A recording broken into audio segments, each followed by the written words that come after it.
Alrighty, so we have the main event, Paulo Costa versus Marvin Vettori. Should be a banger.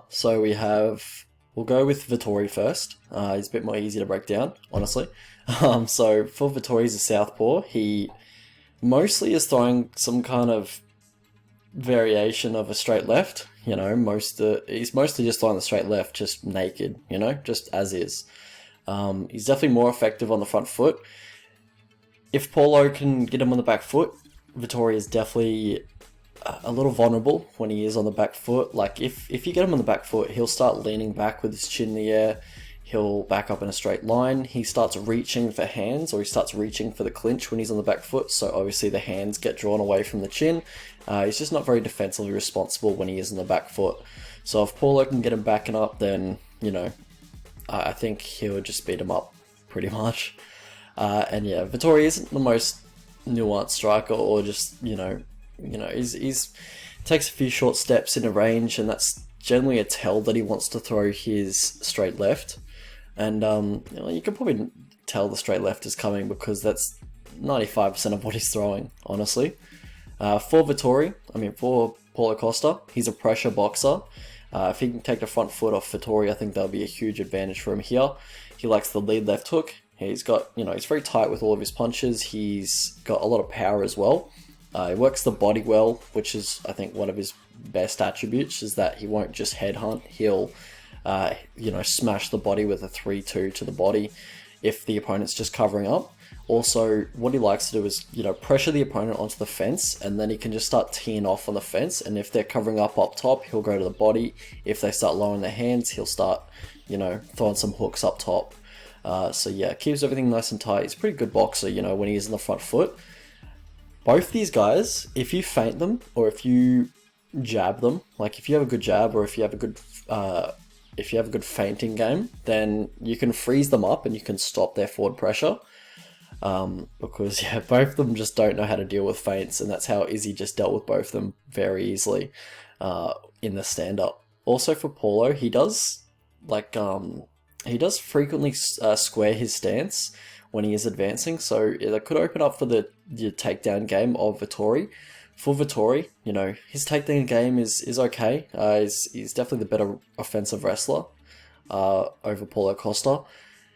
He has a driving single that he likes to drive into the fence, or just a double onto the fence and look to finish it from there. He has decent scrambles, a little slow, but he's got decent scrambles, technique-wise.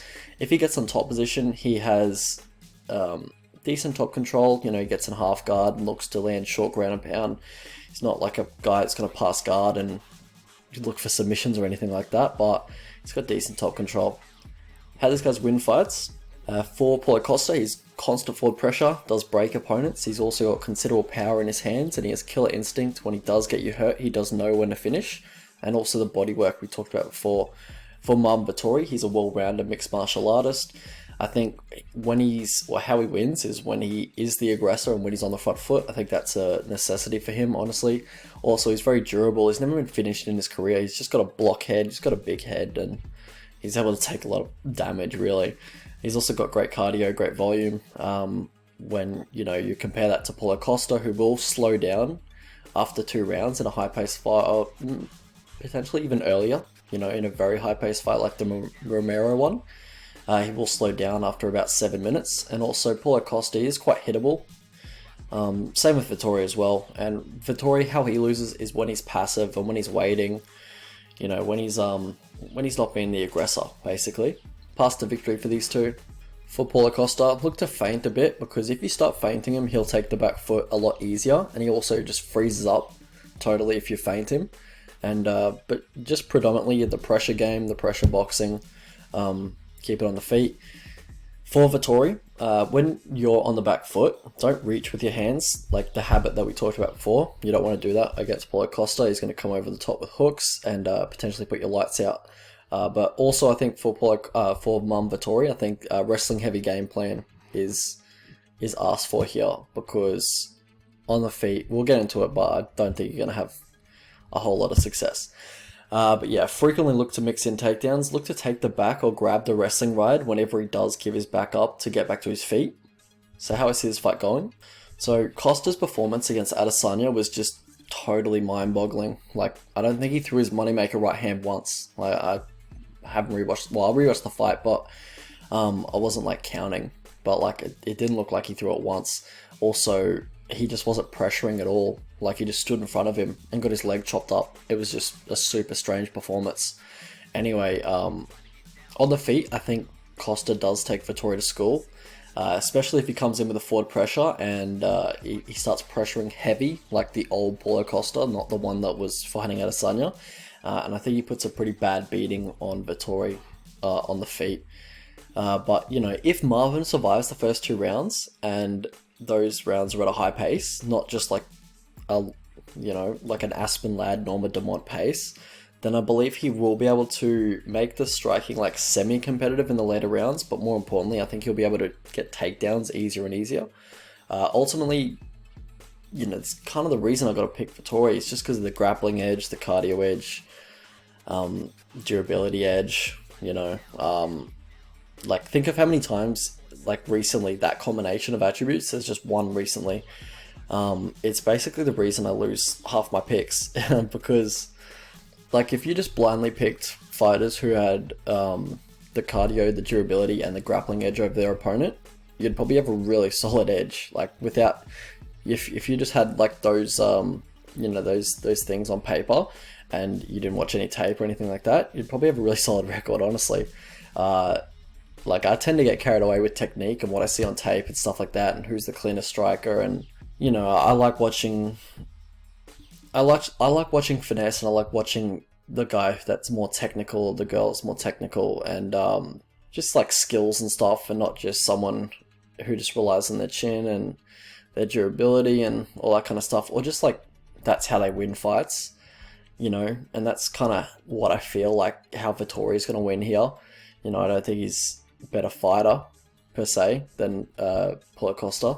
I think he's going to be taking a fair bit of damage early, but yeah, like that's what I'm trying to work out of my tipping and stuff, because I tend to get carried away with, you know, little things on tape and who's the cleanest striker and all that kind of stuff. But when in reality, like, having a good chin and just coming forward and getting into the clinch and getting takedowns and stuff, it's not what I like to watch, but it's a huge part of the game at the moment, and especially with these fights in the Apex where there's no crowd and, you know, people aren't booing the clinch as much and people aren't booing takedowns as much and stuff like that.